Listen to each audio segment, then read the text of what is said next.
Yeah, so Blue Bricks is a property investment magazine. We're a magazine for investors and developers. If I had to sort of sum up what we do in a short paragraph, I'd say the magazine contains anything that helps you either save or make more money in property.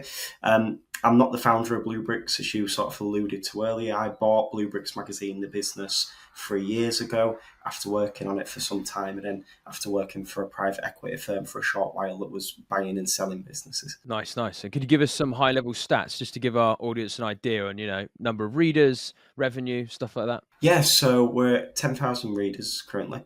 We're on track this year to do 200 to 250,000 turnover. To give you an idea, 3 years ago when I bought the business, it was unprofitable because we had a lot of debt upon purchase. What other stats are there? There's now 3 members of staff as well.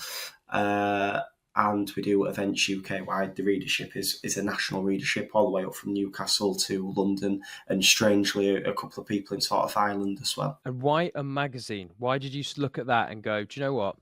I'm going to take that on as a business model. Yeah, it was an interesting one. I think stupidity, to be honest with you. I was young and the idea of buying a business seemed like a great idea. I'd worked for the magazine. I loved the magazine. I loved what it was about. I've always loved property.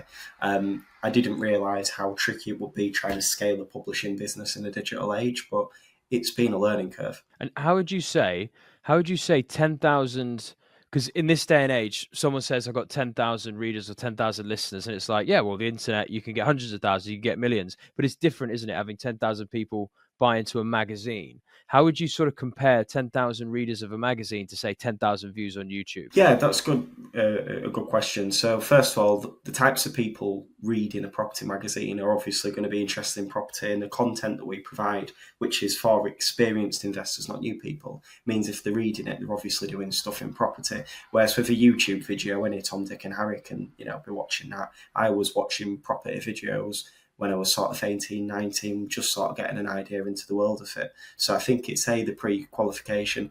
And I sound biased, but there's something about print. There's something about physically holding something, touching something, feeling something, as opposed to just scrolling on your phone, on your sofa. If you enjoy content like this, then make sure you go and subscribe to the Ground Up Podcast.